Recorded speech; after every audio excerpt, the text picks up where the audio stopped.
नहीं, देखिए जिस प्रकार भी वार्ड का विभाजन हुआ है, आप देख रहे हैं कि 2020 की जब हमारी चुनाव होने जा रहा था, इंडिविजुअल वार्ड फॉर्मेशन हुआ था और उसको मंजूरी भी दी गई थी।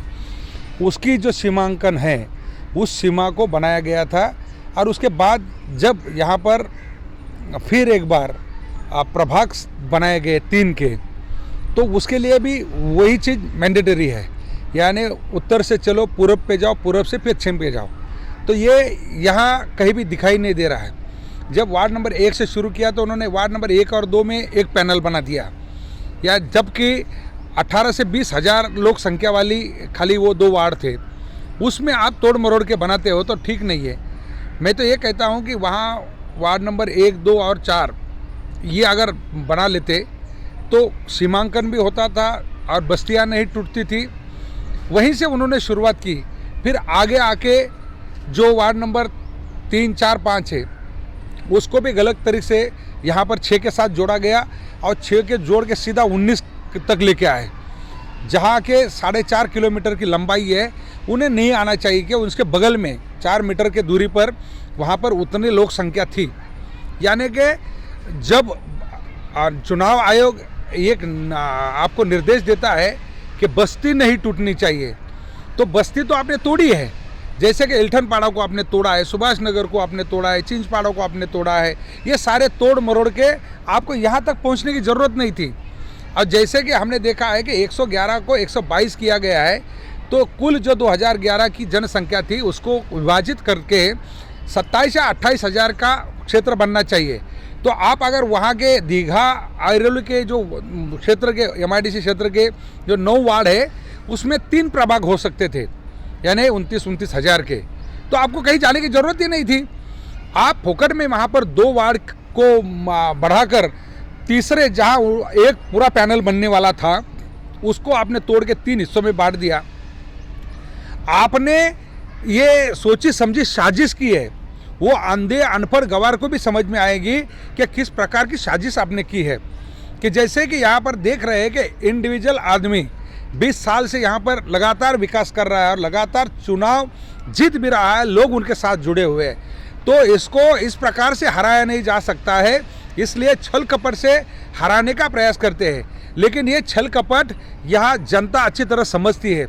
और जो जनता आपके विभाग की है वो भी इस विभाग से लोगों से मिलती है और बात करती है कि आपके लोगों ने बहुत अच्छा विकास किया है। तो आप समझिए, आपने तोड़ के आपके पास लेके गए हैं तो उसका ज़्यादा फायदा हमें होगा, आपको नहीं। हम ये बोलते, हम नुकसान नहीं, हम निगेटिव सोचते ही नहीं, हम पॉजिटिव सोचते हैं। जिस प्रकार का विकास हमने किया है, लोगों को सामने रख के विकास किया है, ना उसके जाति को, ना उसके धर्म को, ना उसके पार्टी को, ना उसके भाषा को। हमने इंसान का इंसानियत से यहाँ पर विकास किया है और ये विकास आपके सामने है। जो भी गलत किया है उसके बारे में 14 तारीख तक सजेशन ऑब्जेक्शन है, उसमें निश्चित रूप से जनता है, जनता सजेशन ऑब्जेक्शन करेगी, क्योंकि आम जनता की सुनवाई तो आपको करनी पड़ेगी। मैं राजनीतिक हूँ, समझो मुझे चुनाव लड़ना है, मैं नगर सेवक हूँ, नगर सेवक जो ऑब्जेक्शन लेता है उससे ज़्यादा जनता का है। आप मुझे हराना चाहते हो लेकिन जनता को उसकी तकलीफ क्यों देते हो? जबकि जनता वहाँ से निकलेगी, क्या दीघा जाएगी प्रशासकीय वार्ड के लिए? साई नगर की जनता कहाँ जाएगी? वो दीघा में जाएगी, वो यादव नगर में जाएगी? अरे मुझे बताइए ना, 15 साल से अश्विन क्वारी के लोग उधर है, कभी एक नल भी दिया? पानी तो मैंने यहाँ से दिया है, भीम नगर से पानी गया अश्विन क्वारी में। तो आप मुझे बताइए ना, आपके क्षेत्र में रख के क्या करोगे आप? जैसे कि आप देख रहे हैं कि यहाँ स्कूल का इतना अच्छा विकास हुआ है, तो आप चिंचपाड़ा में उसको जोड़ना चाहते हो। चिंचपाड़ा में जाके देखिए ना उस म्यूनसिपल स्कूल की हालत क्या है, आप उसको सुधारो पहले। आप दूसरे के ऊपर नज़र क्यों डालते हो? और जैसे कि आप देख रहे हैं कि भीमनगर को पूरा वहाँ पर लेके गए, खिंचाव करके पावना तक, वहाँ की भी हालत देखिए ना, वहाँ का भी विकास देखिए। इसलिए मैं सोचता हूँ कि विकास का मॉडल लेके मैं सर्वदूर तक जाऊँगा और जनता से अपील करूँगा कि आपको विकास चाहिए या सिर्फ कुछ लोग चुनाव इसलिए जीतना चाहते हैं और इसलिए हमारे जैसे को रास्ते से हटाना चाहते हैं, ताकि इनको झोपड़पट्टी पुनर्वसन के नाम पर करोड़ रुपए खाने हैं, और वही एकमात्र कारण है, दूसरा कुछ नहीं है। जबकि झोपड़पट्टी वालों को इतना अच्छी सुविधा मिलेंगे तो झोपड़पट्टी के लोग पुनर्वसन के लिए तैयार नहीं होंगे, और तैयार नहीं होंगे इसलिए ये सबसे बड़ी बाधा इनके रास्ते में है पुनर्विकास के। और पुनर्विकास के बजाय इन लोगों को पैसा नहीं मिलेगा, झोपड़पट्टी की सुविधा नहीं चाहते ये। झोपड़पट्टी के लोगों के यानी कि बोलते हैं ना कि मुर्द्याच्या टाळूवरचं थूप, यानी कि वो सब जो है इस प्रकार की राजनीति है।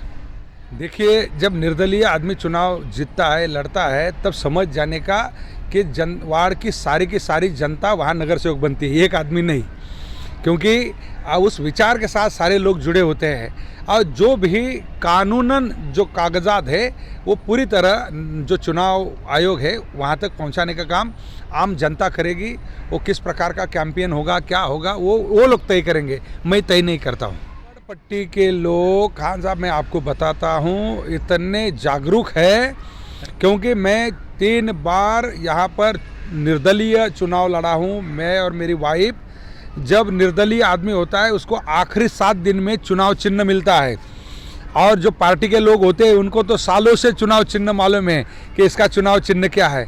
7 दिन में अगर घर घर तक ये खबर जाती है कि मामा का चुनाव चिन्ह क्या है, इस गरीबों के बस्तियों का चुनाव चिन्ह क्या है, इस कष्टकरियों के बस्ती का चुनाव चिन्ह क्या है, तब ये बात भी लोगों तक पहुंची है। लोग इंतजार कर रहे हैं कि किस प्रकार मामा यहाँ हमें आदेशित करेंगे, और हम पहल करके वहाँ जाएंगे। हम आज भी पूरी तरह प्रशासन के ऊपर विश्वास रखते हैं, लोकतंत्र के ऊपर विश्वास रखते हैं।